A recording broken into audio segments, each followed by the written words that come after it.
Días.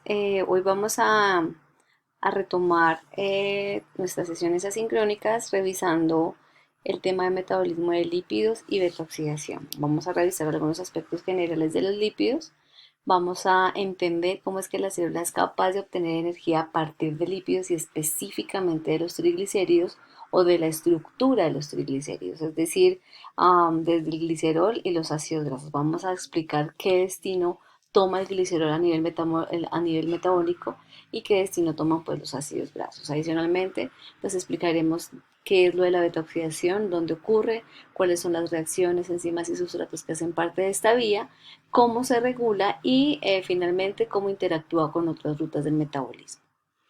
Bueno, para comenzar les traje esta diapositiva que ya la hemos revisado en otras sesiones y aquí en esta diapositiva vemos cómo los lípidos pues están clasificados en dos grupos importantes que son los lípidos saponificables y los no saponificables, siendo la característica primordial, ¿cierto? O la distintiva la presencia de ácidos grasos. Recuerden que los lípidos saponificables son los únicos que tienen ácidos grasos. Los no saponificables no tienen dentro de su estructura ácidos grasos.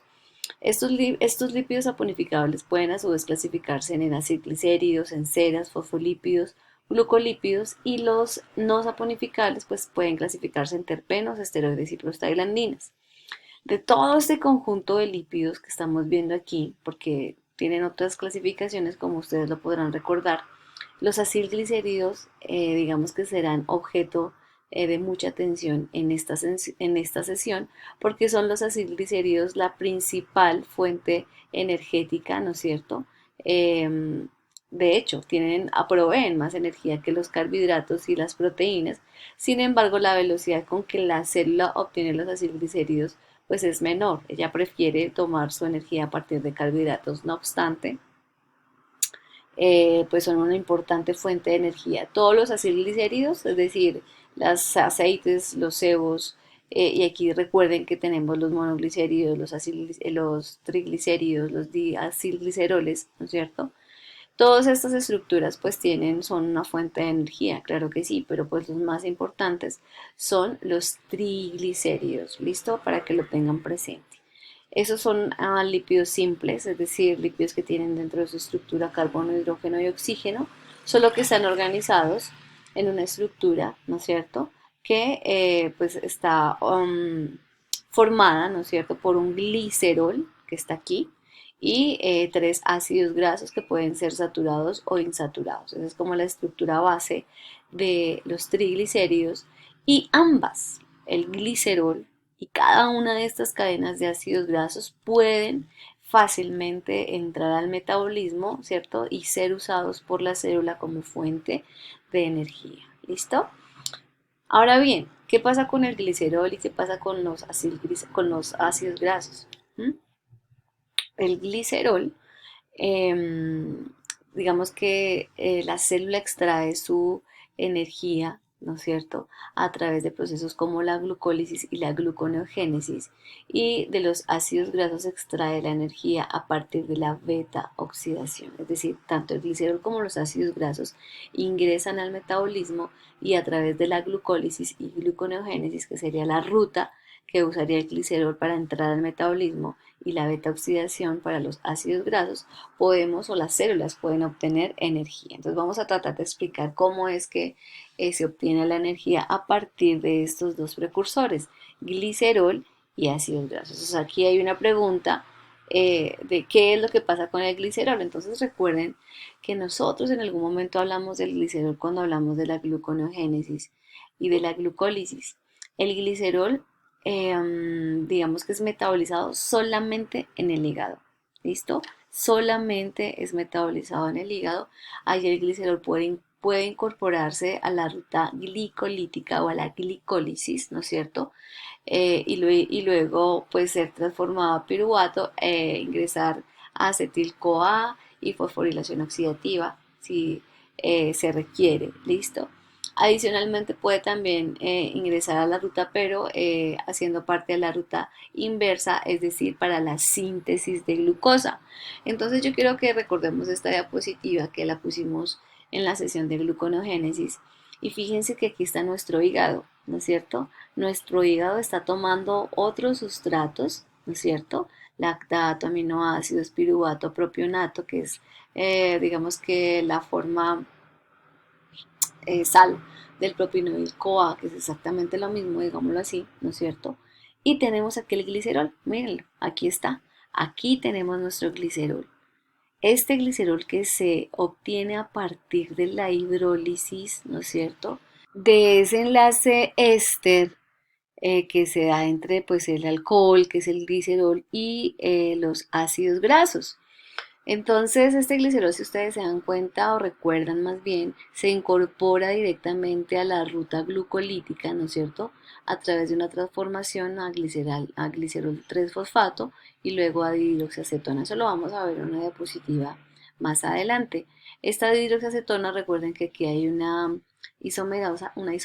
triosa isomerasa que transforma esta dihidroxiacetona fosfato a gliceraldehído 3-fosfato, nuestra molécula clave en la glucólisis, que bien va a ser empleada para formar nuevamente glucosa o por el contrario devolverse en la ruta y sintetizar piruvato para que ingrese o se use para lo que la célula requiera, bien sea para la síntesis nuevamente de glucosa o que ingrese a ciclo de Krebs y fosforilación oxidativa para obtener energía. ¿Listo? Bueno, entonces en esta diapositiva traigo las reacciones que se necesitan para transformar el glicerol a gliceraldehído 3-fosfato. Entonces fíjense que son tres reacciones. Cada reacción pues está catalizada por una enzima diferente. Tenemos la glicerol quinasa. ¿Qué hará la quinasa? Pues fosforilar el glicerol. ¿Dónde lo fosforila? En la posición 3. Aquí adiciona un grupo fosfato, ¿no es cierto? Usando una molécula de ATP. Luego este glicerol 3-fosfato es transformado a dihidroxiacetona fosfato por acción de una dehidrogenasa, una deshidrogenasa, ¿cierto? Que se roba hidrógenos de la estructura y se los dona aquí a nuestro NAT. Entonces fíjense que aquí se generan elementos reductores que van a ser usados allá en la cadena transportadora de electrones para la síntesis de ATP. Luego esta dihidroxiacetona fosfato, pues por nuestra triosa fosfato isomerasa, es transformado a gliceraldehído 3-fosfato y allí entonces se incorpora a nuestra ruta glicolítica o de rompimiento de glucosa hasta piruvato. O, si es necesario, dependiendo de las necesidades que tenga la célula, es decir, si ya por ejemplo tenemos suficiente piruvato, suficiente energía, la célula simplemente no va a seguir por la ruta glucolítica, sino que por el contrario va a tomar la inversa, ¿no es cierto? Y va a nuevamente a sintetizar glucosa para, por ejemplo, luego sintetizar glucógeno, que puede ser una opción. Recuerden que todo esto ocurre en las células hepáticas, ¿listo? Todo esto ocurre en las células hepáticas. Ahora bien, ¿qué pasa con los ácidos grasos? Los ácidos grasos son la otra parte de la estructura de los triglicéridos. Recuerden, los triglicéridos tienen un glicerol y tres cadenas de ácidos grasos. Entonces aquí nos estamos preguntando qué pasa con los ácidos grasos, qué destino toman esos ácidos grasos. Pues fíjense que estos ácidos grasos sí se van para cualquier otro tejido, se va para otros tejidos, ¿cierto? Donde se requiere energía. Entonces estos ácidos grasos a través del metabolismo se transforman en acetil-CoA. Esas cadenas largas de ácidos grasos, ¿no es cierto? Son transformados, son fragmentados, ¿cierto? Cortados en estructuras más chiquitas que al final se convierten en acetil-CoA. Y luego este acetil-CoA ingresa al ciclo de Krebs, ¿no es cierto? Se generan elementos reductores, el NAD, el FA, también se me genera un GTP, recuerden, un ATP.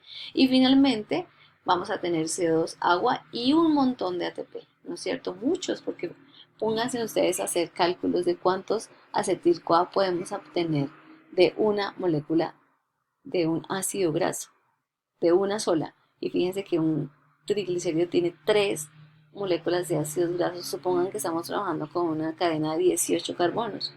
Vayan haciendo cálculos cuántos acetil-CoA se generan, teniendo en cuenta que un acetil-CoA tiene dos carbonos.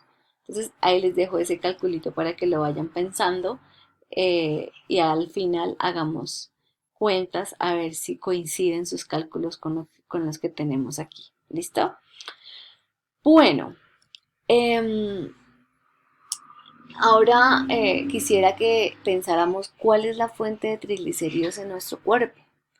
¿Cómo es que nuestro cuerpo tiene, o nuestro organismo, o cómo es que a nuestro organismo llegan los triglicéridos, obtenemos triglicéridos en nuestro organismo? Entonces, para responder esta pregunta, podemos decir que tenemos tres fuentes importantes. Hay una fuente exógena, que es que son los triglicéridos que ingresan a través de la dieta, a través de las papitas fritas, de la hamburguesita así bien llena de aceitico. Aquí tenemos los nuggets, ¿sí? Toda esa grasita que nosotros diariamente consumimos en la dieta, ¿no es cierto? Tiene triglicéridos. Y allí, de esta manera podemos ingresarlos a partir de todos estos alimentos ricos en grasas. Lo podemos también tener o tenemos triglicéridos usando depósitos especializados. ¿Cuáles son esos depósitos especializados? Los adipocitos. En los adipocitos pues se almacena una gran cantidad de triglicéridos que no son usados ni para sintetizar energía ni para sintetizar glucosa, sino que se mantienen ahí almacenaditos, sobre todo para que puedan ser usados en aquellos momentos donde no tenemos ninguna otra fuente de energía. ¿Listo? Por ejemplo, en el ayuno. En el ayuno, quien provee ese template, digámoslo así, para que la célula saque o extraiga energía, son los adipocitos. Ellos ahí son los máximos proveyendo ese sustrato para que la célula pueda extraer energía cuando ya no tenemos glucosa, cuando ya no tenemos glucógeno. Entonces ahí sí llegan los adipocitos y dicen, bueno, yo aquí tengo reservas, úsenme. Y claro, aparecen entonces los triglicéridos que están almacenados en los adipocitos. Una fuente u otra fuente importante pues es la que tenemos en el hígado. En el hígado se realiza la biosíntesis endógena de triglicéridos, ¿no es cierto? Y allí, desde allí más bien, pueden ser exportados a diferentes tejidos gracias a las lipoproteínas, ¿cierto? Esas lipoproteínas son aquellas moléculas o macromoléculas compuestas por lípidos, proteínas, ¿no es cierto?, encargadas del transporte de los triglicéridos y otros lípidos, ¿no es cierto? Recuerden que cuando hablamos de transporte de lípidos, por allá cuando vimos digestión de lípidos, hablamos de los kilomicrones, ¿cierto? Los kilomicrones son un tipo de lipoproteínas. En términos generales, cualquier lipoproteína tiene dentro de su estructura apoproteínas, tiene fosfolípidos, tiene triglicéridos y colesterol. Dependiendo del tipo de lipoproteína, pues podemos tener diferentes concentraciones o proporciones de estos lípidos y pues se ha dicho que dependiendo de esas proporciones se generan diferentes densidades y diferentes tamaños o diámetros que hacen que podamos categorizarlas o clasificarlas como kilomicrones, VLDLs, IDLs, LDLs y HDLs. Recuerden, si quieren revisen eso cuando vimos la digestión de lípidos, ahí está explicadito la composición. No me voy a detener mucho en esto porque no es en este momento, digamos que no es tan importante. Aquí lo importante es recordar la función o el papel que cumplen los kilomicrones y la función que cumplen los VLDLs. Los kilomicrones, ¿no es cierto?, son las lipoproteínas que por excelencia transportan los triglicéridos que ingresan a través de la dieta, ¿no es cierto? Y las VLDL son las lipoproteínas que transportan los lípidos que se sintetizan, sobre todo los triglicéridos que se sintetizan de manera endógena en el hígado, ¿listo? Vamos a explicar un poquito esto de los triglicéridos que ingresan a través de la dieta. Entonces recordemos que cuando vimos la digestión de lípidos, yo les decía que todos aquellos alimentos que ingresaban, eh, alimentos grasos, ¿no? Que ingresaban a través de la dieta necesitaban emulsificarse, ¿no es cierto? Y que esa emulsificación se daba gracias a las sales biliares, ¿sí? Esas sales biliares lo que hacían era facilitar el rompimiento o la digestión de esos lípidos, ¿no es cierto? ¿Y quién participaba ahí? ¿Qué enzima participaba ahí? Pues las lipasas, ¿no es cierto? Pero ya casi al final, cuando estábamos en la luz intestinal, la enzima clave es la lipasa pancreática. Esa lipasa pancreática, usando estos triglicéridos emulsificados, los transforma a ácidos grasos, a dos ácidos grasos y a monoglicéridos. Y de esta manera, estos ácidos grasos y estos monoglicéridos ingresaban a los enterocitos de la pared intestinal y allí, ¿no es cierto?, como ácidos grasos y monoglicéridos nuevamente se transformaban en triacilgliceroles o triglicéridos y se incorporaban a los kilomicrones. Recuérdenlo, eso ya lo vimos. Esos kilomicrones luego salían de estos enterocitos, ingresaban a la linfa y finalmente se encontraban eh, con la circulación sistémica para poder ser transportados a donde se necesitaran, ¿no es cierto? Aquí hay una figurita que explica exactamente lo mismo, que como los kilomicrones salen hacia el conducto linfático o hacia la linfa, y luego recuerden que esa linfa se encuentra con capilares sanguíneos o con redes sanguíneas que permiten el intercambio pues de estos kilomicrones o que esos kilomicrones ingresen al torrente sanguíneo. ¿Listo? Una vez están en el torrente sanguíneo, allí hay unas proteínas, ¿no es cierto? Unas proteínas o unos receptores que reconocen esos kilomicrones y al ser reconocidos esos kilomicrones por esas, digamos, esos receptores, activan la lipólisis. Ahí se les dice lipólisis o también lo podemos llamar como hidrólisis, ¿no es cierto?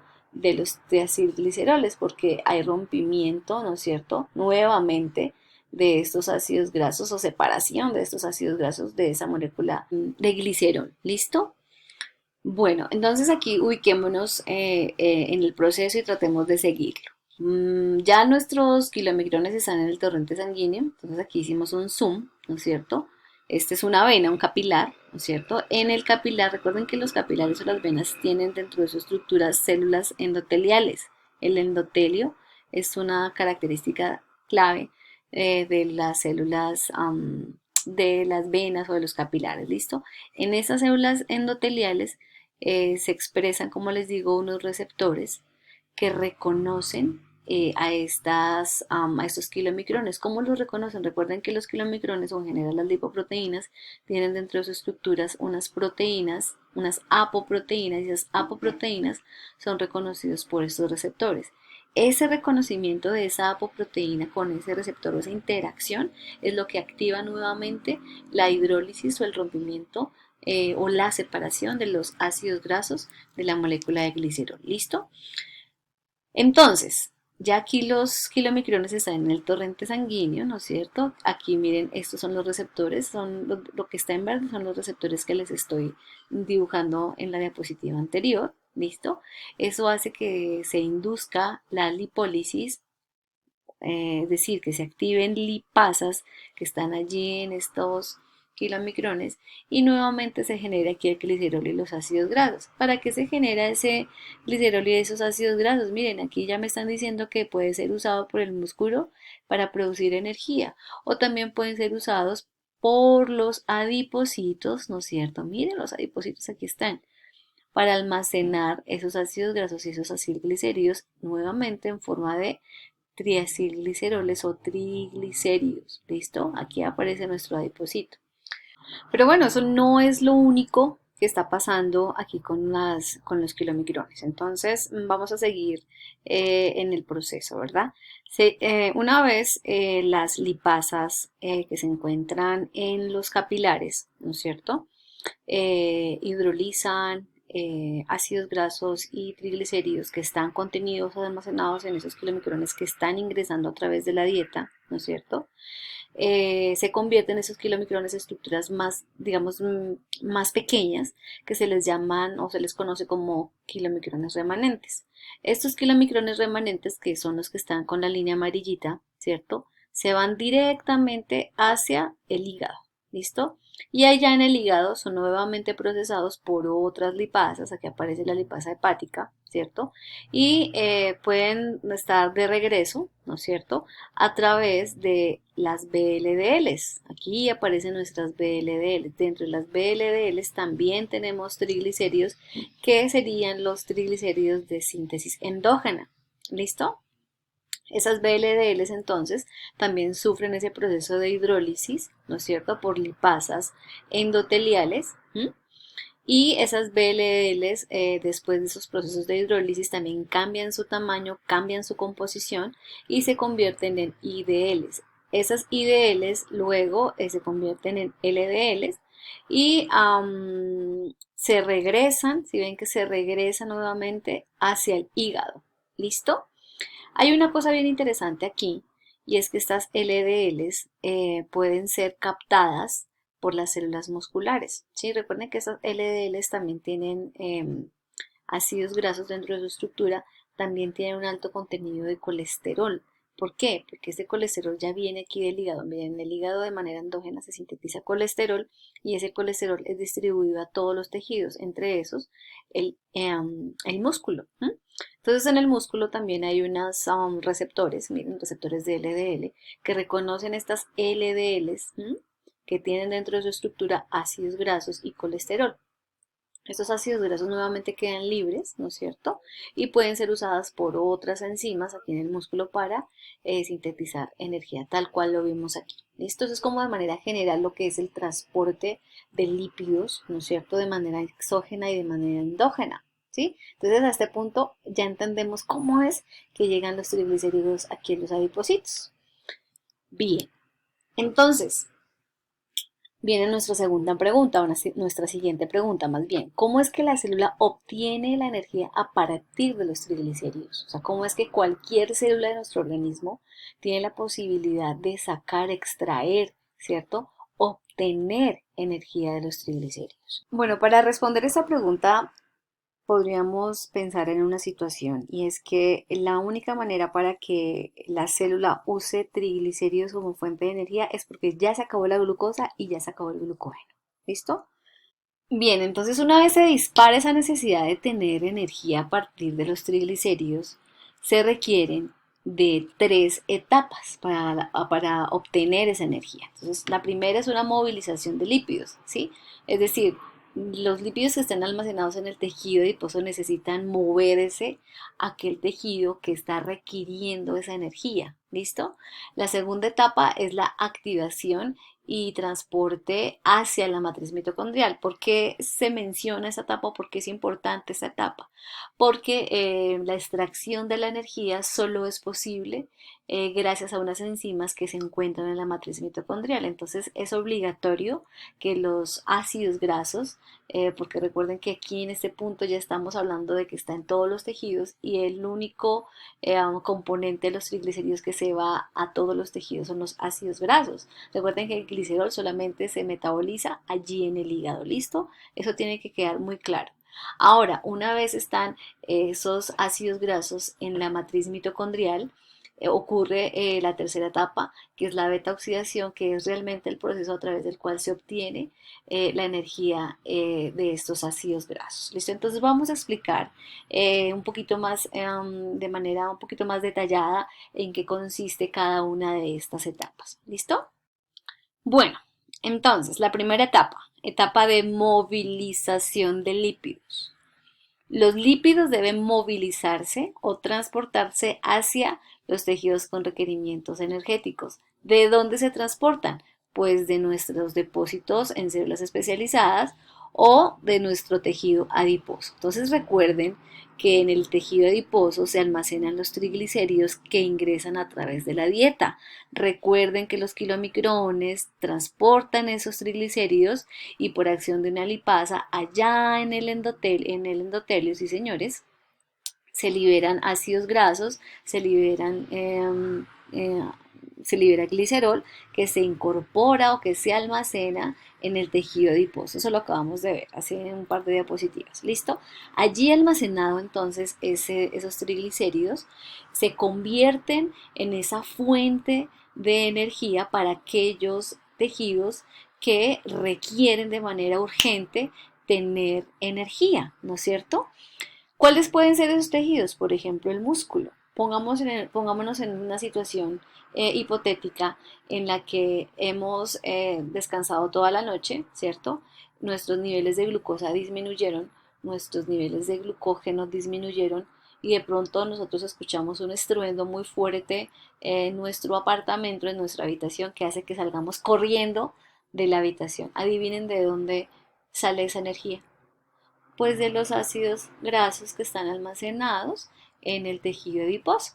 Pero para que suceda eso, tienen que movilizarse en esos ácidos grasos, esos triglicéridos hacia el músculo, ¿sí? Entonces, imagínense que quien me dispara esa señal de que los triglicéridos tienen que salir del tejido adiposo hacia el músculo, lo hace una hormona, o realmente son dos hormonas, es el glucagón y la adrenalina, ¿sí? El glucagón y la adrenalina son dos hormonas que se unen aquí a un receptor, ¿cierto? Que se encuentra en la membrana de los adipocitos, ¿no es cierto? Voy a devolverme la otra diapositiva, mírenla. Aquí está en la membrana de los adipocitos. Esto que estoy señalando es el adipocito. ¿Mm? Entonces esa hormona llega a ese receptor que está en la membrana de los adipocitos. eh, Esa interacción entre la hormona y el receptor dispara la adenilatociclasa, ¿cierto? Que ya la vimos por allá en otra clasecita. Esa adenilatociclasa lo que hace es transformar el ATP en AMP cíclico. Ese AMP cíclico es un efector intracelular muy importante y dentro de las funciones que este AMP cíclico cumple es la activación de proteínquinasas. Estas quinasas, ¿no es cierto? Recuerden que tienen dos, imagínense que aquí tiene otras dos subunidades que son las subunidades reguladoras y ese AMP cíclico se une a esas regiones o esas subunidades reguladoras, deja libres las subunidades catalíticas. ¿Y qué hacen esas unidades catalíticas? Si son quinasas, pues lo que van a hacer es fosforilar. ¿A quién fosforila? Fosforila a una lipasa que es sensible a hormonas y fosforila a la pirilipina, ¿sí? Esa pirilipina está como organizada en unos glóbulos de grasa que se encuentran aquí en los adipocitos y donde están realmente almacenados los triglicéridos. Entonces, la señal, que es la adrenalina, que ¡pum!, se dispara cuando nosotros escuchamos ese ruido, se une a ese receptor, ¿no es cierto? Ese receptor activa la adenilatociclasa transforma el ATP a AMP cíclico, ese AMP cíclico activa esta enzima que fosforila a quién, a la hormona sensible, a la lipasa, perdónenme, sensible a hormonas y me fosforila también la perilipina. Esas dos fosforilaciones es la señal para que los triglicéridos salgan, ¿cierto? Salgan hacia el citoplasma de los adipocitos en forma de ácidos grasos, es decir, aquí está lipasa que es sensible a hormonas, es la que me hidroliza, porque realmente es una hidrólisis. Esas lipasas son hidrolasas, es decir, rompen en presencia de agua. Rompen estos triglicéridos dejándome libre los ácidos grasos, pero me quedan aquí en el adipocito, ¿no es cierto? Ahora, en el citoplasma del adipocito. Ahora, esos ácidos grasos salen del adipocito y entran al torrente sanguíneo, pero recuerden que esos son ácidos grasos que no son amigos de la sangre, porque la sangre es una solución acuosa. Aquí aparece una proteína que es la albúmina de suero, ¿cierto? La albúmina que está en la sangre y ¡pum! Digamos que es como el bucecito en el que ellos se suben y son transportados hacia diferentes tejidos y en nuestro ejemplo pues es el músculo. Allí en el músculo hay unas proteínas transportadoras que permiten anclar esos triglicéridos, más bien ácidos grasos, porque aquí ya estamos hablando de ácidos grasos, anclan o recogen esos ácidos grasos que están siendo transportados en la albúmina de la sangre y finalmente llegan aquí hacia el citoplasma del músculo y luego en el citoplasma tienen que moverse hacia la matriz mitocondrial para que allí ocurra la beta-oxidación, que es la última etapa. Entonces, hasta aquí ya entendimos cómo es que se movilizan eh, esos lípidos. Digamos que en esta diapositiva hay un poquitico más de detalle de esto que les acabo de explicar, ¿cierto? Es exactamente lo mismo, insistiendo mucho que la señal que me activa la movilización de esos triglicéridos desde el tejido graso o el tejido adiposo hacia otros tejidos es hormonal, es una regulación hormonal. ¿Cuáles hormonas? El glucagón y la adrenalina. ¿Listo? Esa adrenalina es la que se dispara y hace que rápido nosotros salgamos corriendo, pero para poder salir corriendo necesitamos energía. Y si estábamos en ayunas, ¿de dónde sacamos la energía? Pues proteínas de los triglicéridos que estaban almacenados allá en el tejido adiposo y que se movilizaron hacia el músculo para poder rápidamente extraer la energía por beta oxidación. ¿Listo? Estas proteínas, la perilipina y la lipasa, que es sensible a hormonas, son las responsables de hacer que los triglicéridos que están ahí almacenaditos se hidrolicen, ¿cierto? Miren, que pasen de acilgliceroles a diacilgliceroles, luego a monoglicéridos y finalmente glicerol y ácidos grasos, dejándome disponibles estos ácidos grasos, ¿no es cierto? Que son estos que están aquí, para que puedan ser transportados por el suero, perdónenme, por la albúmina de suero y lleguen hacia los tejidos donde se necesite. Espero esto haya quedado claro. ¿Listo? Bien, una vez entonces están allá en el citoplasma, como les digo, necesitan transportarse y luego activarse. ¿Hacia dónde se transportan? Hacia la matriz mitocondrial. Entonces vamos a revisar esta etapa. Voy a explicar aquí un poquito más sobre la estructura de la mitocondria para que ustedes logren entender los procesos que vamos a explicar más adelante. La mitocondria es un organelo membranoso, está constituido por dos membranas. Está constituido por una membrana externa, que es la que estoy señalando aquí, ¿cierto? Está constituida por una membrana interna, que también le conocemos como crestas mitocondriales, ¿m? Y hay un espacio intermembranal. ¿Listo? Entonces, vamos a hacer un zoom de la membrana mitocondrial y aquí tenemos nuestro zoom. Entonces, esto que está aquí sería todo lo que es citoplasma, ¿no es cierto? Este sería la membrana externa de la mitocondria, que es esto que está aquí, ¿sí? Esto que está aquí sería el espacio intermembranal, que es esto que está aquí, como rosadito claro, y esto que está aquí es la membrana interna, que es esta que está aquí, ¿no es cierto? Esto aquí café oscurito es la matriz mitocondrial, que es esto que está aquí representado también como en café claro. ¿Listo? Entonces recuerden, la membrana, la mitocondria tiene una membrana externa, hay un espacio intermembranal y está la membrana interna. La membrana externa es digamos que es una estructura un poco más permeable si se compara con la permeabilidad de la membrana interna. La membrana interna es como una barrera que tiene la mitocondria para dejar entrar o dejar salir cosas. Es muy importante. Y fíjense que aquí en nuestra membrana interna de la mitocondria está nuestra ATP sintetasa, están nuestros famosos em, transportadores de electrones, que son aquí, miren, los está aquí representados, y están las proteínas de la matriz mitocondrial o las que son responsables de todas esas reacciones que ocurren en la matriz mitocondrial, pero pilas que no están, si ven que no están anclados en la membrana interna, sino que están aquí, digamos que solubles en la matriz mitocondrial, y es allí, por ejemplo, donde ocurre el ciclo de Krebs y donde ocurre la beta oxidación. Por eso considero importante aclarar este aspecto de la estructura de la membrana para que puedan entender qué es lo que está pasando. ¿Listo? Bueno, ya una vez revisado lo de la estructura de la membrana, vamos a explicar en qué consiste esto de la segunda etapa de transporte y activación de ácidos grasos. Bueno, la activación básicamente consiste en que un ácido graso, ¿no es cierto? Normalmente mayor de 12 carbonos. Cuando los ácidos grasos son menores de 12 carbonos, Leninger menciona que puede entrar fácilmente a la matriz mitocondrial sin necesidad de transportadores ni activadores, ¿sí? Nos vamos a enfocar en este proceso. Básicamente ocurre o es muy frecuente en ácidos grasos mayores a 14 carbonos y que realmente son ese tipo de ácidos grasos que ingresan a través de la dieta. El 90% de los ácidos grasos que ingresan en nuestra dieta son de cadenas más bien largas. ¿Listo? Entonces para que lo tengamos presente. Esa activación, ¿dónde ocurre? Ocurre en el citosol o en el citoplasma. ¿En qué consiste esa activación? Entonces, es una reacción catalizada por una acilcoenzima sintetasa, ¿cierto? Y lo que hace es adicionar un grupo CoA, ¿sí?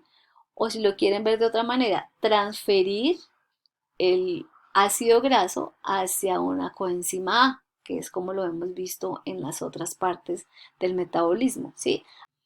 Esta reacción entonces ocurre en el citosol o citoplasma, ¿sí? Se caracteriza porque partimos de dos sustratos, un ácido graso, ¿sí? Tenemos también aquí un CoA y por acción de una tioquinasa, donde se requiere también ATP, ¿cierto?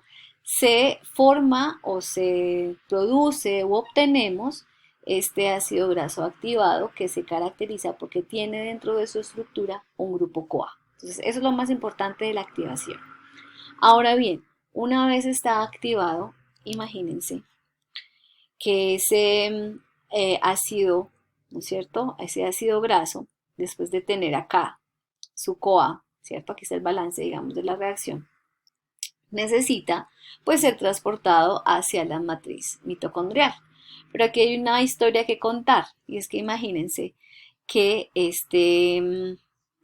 esta forma activa de este ácido graso no es permeable, no es permeable. Es decir, no, más bien la membrana mitocondrial externa no me deja pasar este CoA, fíjense. Este ácido graso unido a CoA más bien. Entonces aquí aparece una enzima que es la carnitina aciltransferasa 1, que es esta que está aquí anclada a esta membrana, y le dice, tranquilo, no se preocupe que yo lo voy a ayudar a pasar. Entonces le pregunta, pero bueno, ¿cómo me va a ayudar a pasar? Pues le dice fresco, mire, yo lo que voy a hacer es quitarle este CoA, que es el que no, digamos el que no es amigable, compatible con la membrana. Entonces yo le quito este CoA, este grupo CoA se lo quito, y más bien yo le pego una carnitina. Esa carnitina es muy afín a la estructura de la membrana y de esta manera es más fácil para el ácido graso permear esta membrana mitocondrial externa. Entonces, listo, el ácido graso, bueno, dice, listo, yo me acojo a su sugerencia, yo me dejo quitar este CoA, pero yo lo necesito porque sin este CoA yo no puedo luego iniciar el proceso de beta oxidación aquí en la matriz. Entonces la carnitina le dice, no, tranquilo, tranquilo que ya hay otra enzima que le va a volver, le quita la carnitina y le pone otra vez su CoA. Entonces el ácido graso finalmente se deja quitar ese CoA, se le pega aquí la carnitina y luego ingresa aquí al espacio intermembranal y aquí hay otra proteína que lo ayuda a cruzar esa membrana interna porque recuerden que esa membrana interna también es fregadita, no deja pasar cualquier cosa, ¿sí? Entonces aquí aparece una translocasa y esa translocasa lo que hace es favorecer o permitir la entrada de ese ácido graso unido a carnitina, ¿listo? Y ya, aquí está el ácido graso unido a carnitina, pero recuerden que es fundamental que tenga unido otra vez su grupo CoA. Entonces aquí aparece la segunda carnitina aciltransferasa, que son muy amiguitas aquí con las carnitinas aciltransferasa 1, y le dice, tranquilo, yo le quito esa carnitina, venga, yo se la quito, y en cambio le voy a volver a poner su CoA.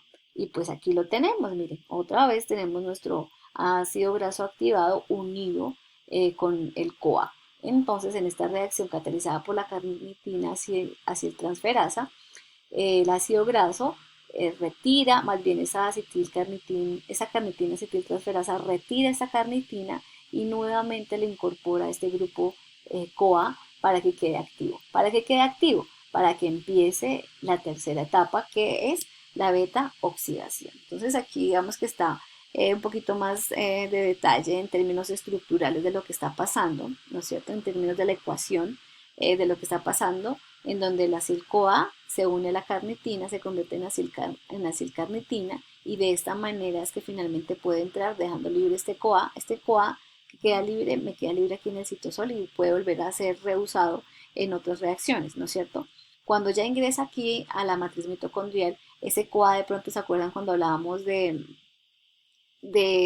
la primera fase de condensación del acetil-CoA con el oxalacetato y quedaba libre un CoA, ahí miren, ahí lo pueden estar usando, la mitocondria lo puede estar usando nuevamente para activar el ácido graso que acabo de ingresar a la matriz, ¿listo? Una vez entonces ya está el ácido graso activado y en la matriz mitocondrial, se da curso a la tercera etapa para la obtención de energía, que es la beta oxidación.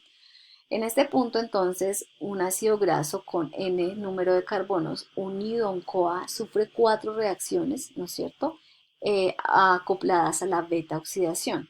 En esas cuatro reacciones, ¿qué es lo que está pasando? Básicamente se está produciendo FADH2, se está produciendo NADH y al final el producto de este ciclo, porque es bueno, digamos que es una cadena de reacciones en la que al final tenemos un ácido graso menos dos carbonos, ¿no es cierto? Más un acetil-CoA. Recuerden que el acetil-CoA es una estructura de dos carbonos unido a un CoA, ¿listo?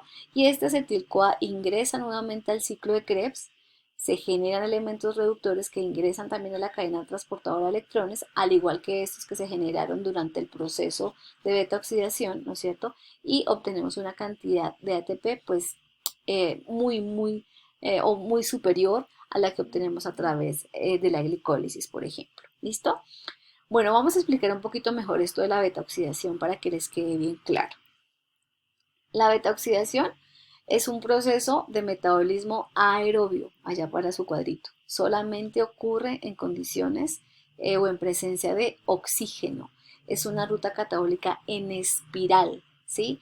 O secuencial, en la que cada vez se repite una secuencia de cuatro reacciones. ¿Cuáles son esas cuatro reacciones? Una oxidación, una hidratación, una otra oxidación y una tiólisis. ¿Listo? La cadena de ácidos grasos, tioéster acil-CoA, así lo podemos llamar, es decir, ese ácido graso activado, se acorta en dos carbonos, ¿cierto? Esto porque al final de esta secuencia de cuatro reacciones vamos a obtener acetil-CoA, ¿listo? Adicionalmente, en esta ruta, como ya lo vimos, se genera un FADH2 y un NADH. Por cada secuencia, o sea, por cada ciclo de cuatro reacciones, obtenemos un acetil-CoA, un FADH2 y un NADH, ¿listo? Estos FADH2 y NADH posteriormente donarán estos electrones, ¿no es cierto?, a la cadena transportadora de electrones y, bien importante, obtendremos energía a través de la fosforilación oxidativa. En procariotas este proceso ocurre en el citoplasma, ¿verdad? Porque en las procariotas no tenemos mitocondrias. Y en las eucariotas, como ya lo hemos visto y hemos insistido mucho, ocurre en la matriz mitocondrial. ¿Listo? Ok, aquí hay una grafiquita donde están representadas estas reacciones. Está como un ciclo, pero pues digamos es por lo que es una secuencia de cuatro reacciones. En esta gráfica se incluye la primera reacción de activación como parte de la beta oxidación, pero realmente la beta oxidación comienza con la oxidación, luego sigue la hidratación, luego sigue otra oxidación y luego sigue la tiólisis. ¿Listo? Vamos a ver cada una de estas reacciones para entenderlas un poquito mejor. Pero lo que también quiero que aquí ustedes identifiquen son esos aspectos claves de la beta oxidación. Lo primero es que es importantísimo que el ácido graso esté activado, que esa activación básicamente se da por la adición de un grupo CoA y que eso ocurre en el citoplasma. Entonces está nuestro ácido graso activado allá en la matriz mitocondrial. Se suceden todas estas reacciones que están aquí representadas en el ciclo y que me voy a regresar a esta diapositiva donde vemos que se genera el FADH2, se genera el NADH, que estos FADH2 y este NADH ingresan a la cadena transportadora de electrones para producir un montón de ATP y que en cada secuencia de cuatro reacciones el ácido graso se acorta en dos carbonos, ¿no es cierto? Se me produce un acetil-CoA que también ingresa aquí al ciclo de Krebs, cadena transportadora de electrones y energía, ¿no es cierto? Y nuevamente este acil CoA o este ácido graso unido a este acil con dos carbonos menos, nuevamente empieza el ciclo. ¿Cuándo finaliza este ciclo? Pues cuando ya queden solamente dos carbonos, ¿no es cierto? Finaliza el ciclo adicionándole ese CoA nuevamente y tenemos por último acil CoA. Entonces hay que estar muy atentos al balance energético de este proceso de beta-oxidación. Lo vamos a ver un poquito más en detalle cuando veamos fosforilación oxidativa, pero vayan revisando cuántos ATP se puede generar, por ejemplo, de un ácido graso que tiene 16 carbonos. Vayan haciendo ese ejercicio en casa y luego lo revisamos en detalle. ¿Listo? Bueno, en esta diapositiva yo les estoy mostrando las enzimas que hacen parte de la beta oxidación. Entonces, si son 4 reacciones, pues serán 4 enzimas. La primera reacción, que es una reacción de oxidación, es catalizada por una acil-CoA deshidrogenasa, ¿no es cierto? Me está robando hidrógenos. A mí me gusta más la otra diapositiva que se ve donde se pierden esos hidrógenos desde la estructura y se los está cediendo aquí alfa H2. ¿Listo? Esa reacción de oxidorreducción está catalizada por una deshidrogenasa. La otra reacción es una reacción de hidratación, ¿sí? Y está catalizada por una enoil-CoA hidratasa, ¿sí? Entonces está incorporando agua a la estructura. Esta es una figura tomada de Leninger y esta otra es una figura tomada de Strayer. Entonces fíjate que en Strayer se ve en dónde es que se incorpora el agua dentro de la estructura. ¿Listo? La tercera reacción es una reacción también de oxidación. Aquí estamos también sacando hidrógenos de la estructura, ¿verdad? ¿Y quién los está recibiendo? Los está recibiendo el NAT. Aquí tenemos entonces nuestro NAT H más que entrará luego a la cadena transportadora de electrones. ¿Quién cataliza esa reacción? Una beta hidroxil CoA deshidrogenasa. Una deshidrogenasa, chicos. Siempre recuerden, cuando vimos introducción al metabolismo dijimos que las deshidrogenasas eran ahí como las reinas en los procesos catabólicos. Acuérdense de eso, las deshidrogenasas. ¿Listo? Ahora viene nuestra última reacción, que es una tiólisis por CoA. Eso quien lo está haciendo, una tiolasa. También la podemos llamar acil-CoA aciltransferasa. ¿Qué me está transfiriendo? Está transfiriendo el ácido graso a coenzima A. ¿Listo? Para formar nuevamente el precursor, que es el ácido graso activado unido a ese CoA, ¿no es cierto? Para poder iniciar nuevamente el ciclo. ¿Listo? Eso es como lo más importante. Entonces, 4 enzimas aquí: la acil-CoA deshidrogenasa, la enoil-CoA hidratasa, la beta-hidroxiacil-CoA deshidrogenasa y la última, la acil-CoA aciltransferasa, que es una tiolasa. ¿Listo? Esas son las reacciones. Los sustratos, el nombre de los sustratos va a depender del ácido graso que sea oxidado. Entonces, digamos que en este punto, la lista de sustratos pues va a depender de nuestro precursor, ¿verdad? Bueno, aquí hay algunos nombres: palmitoil-CoA, enoil-CoA, acil-CoA, cetyl-CoA. Entonces ustedes van a ver que dependiendo del ácido graso, pues esto puede modificarse un poquito. ¿Listo? Conclusión, chicos, conclusión. Esta reacción de beta oxidación, ¿no es cierto? Es pues es un proceso más bien, ¿cierto? Repetitivo, secuencial, en donde hacen parte 4 reacciones, ¿cierto? Los productos finales de un solo ciclo, ¿cierto? Es un acetil-CoA, un ácido graso acortado o menos, o con 2 carbonos menos, ¿no es cierto? Entonces, por ejemplo, en ese primer ciclo, si partimos de 1,16, el ácido graso pues quedará en 14 átomos. En cada ciclo se me genera un FADH2 y un NADH. Pilas con eso. ¿Listo? Bien. Para el balance, pues es importante que ustedes calculen cuántos ciclos se necesitarían para oxidar completamente un ácido graso. ¿De qué depende ese número de ciclos? Pues del número de carbonos que tenga ese ácido graso. Si estamos partiendo de un ácido graso de 16 carbonos, pues se necesitarán 7 ciclos de beta oxidación para oxidarlo completamente.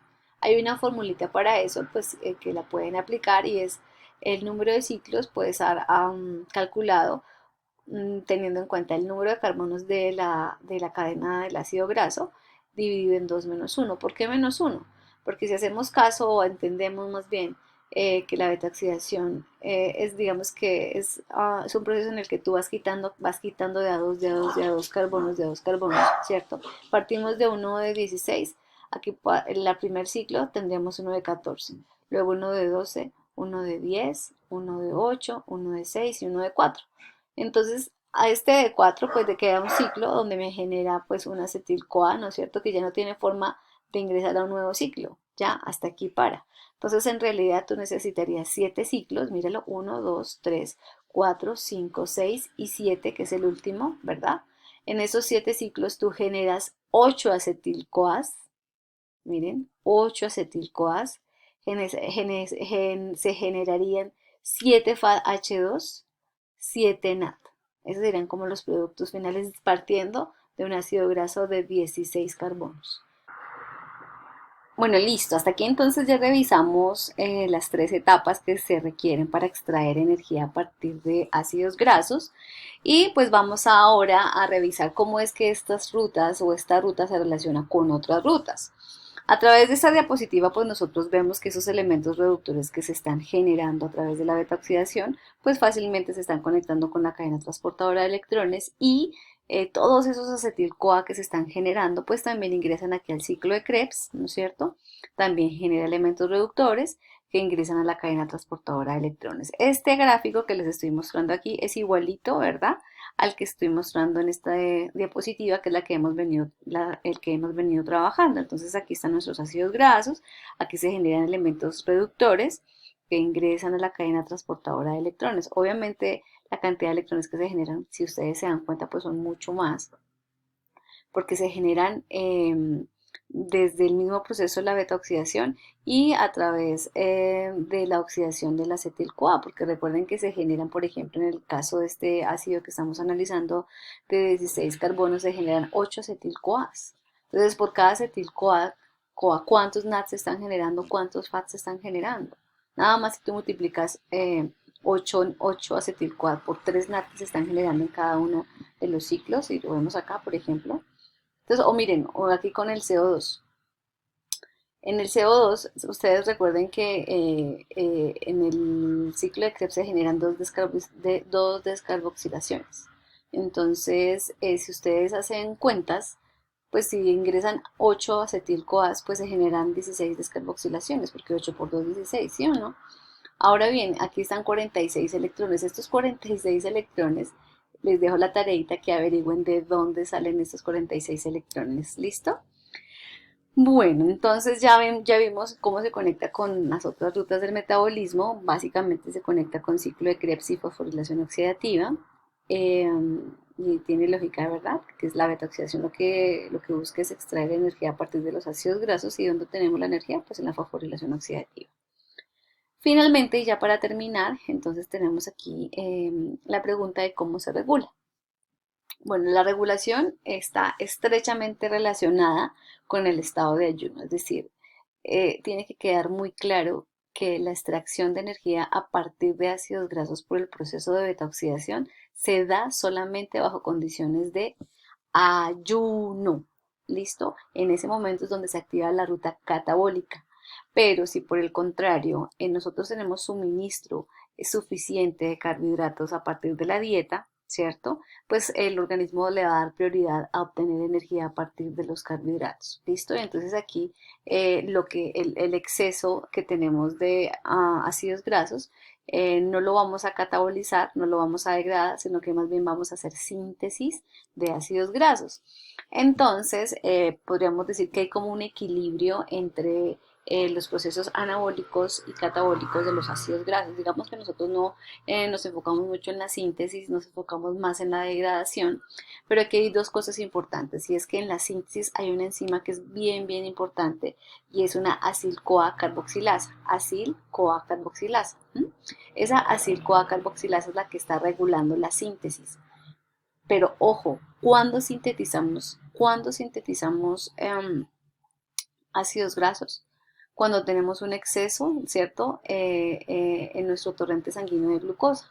En ese momento se activa esa ruta, pero cuando no tenemos glucosa, bajo glucosa, acuérdense que ahí se activa el glucagón. El glucagón nos dice pilas que necesito glucosa, ¿no es cierto? ¿Se acuerdan de eso cuando lo vimos? Este glucagón también es una hormona muy importante que está regulando digamos, esa síntesis de ácidos grasos. Y aquí hay un intermediario bien importante y es el maloil o malonil-CoA, que me funciona como inhibidor de nuestra segunda enzima importante digamos que en el metabolismo de lípidos. En la síntesis es el acil-CoA carboxilasa. Ese es el punto de regulación en la síntesis de ácidos grasos. Pero en la degradación, oh sorpresa, nuestro punto de regulación es la carnitina aciltransferasa, aquella enzima que le está ayudando al ácido graso a ingresar a la matriz mitocondrial. Entonces, si esta enzima está inhibida, pues ¿qué pasa con la ruta? Pues no hay beta-oxidación porque el ácido graso no llega a la matriz mitocondrial. Entonces, eso es como lo más importante. Aquí lo que tiene que quedar muy claro en términos de regulación de la beta-oxidación, pues es que el punto de regulación es la carnitina aciltransferasa y está siendo inhibido por la malonil-CoA, un producto que se genera en la síntesis de ácidos grasos. Eso es como lo más importante. Bien, entonces ya aquí en nuestra segunda diapositiva, o en nuestra siguiente diapositiva más bien, vemos como un resumen de lo que les acabo de decir, ¿no es cierto? Donde vemos a nuestra carnitina acetiltransferasa que está siendo inhibida por altas concentraciones de maloil coenzima A, ¿no es cierto? Y que está siendo activada cuando hay bajas concentraciones de maloil CoA, ¿cierto? Esto está estrechamente relacionado con condiciones de ayuno donde la glucagón, ¿cierto? Es la hormona que dispara toda esta ruta, mientras que aquí en condiciones donde tenemos una buena fuente de carbohidratos, la insulina es la que está activando o más bien inhibiendo que se obtenga energía a partir de la beta-oxidación. Eso es como lo más importante, chicos, de esta partecita. Espero les haya quedado clara la presentación y pues nos vemos en nuestra próxima sesión.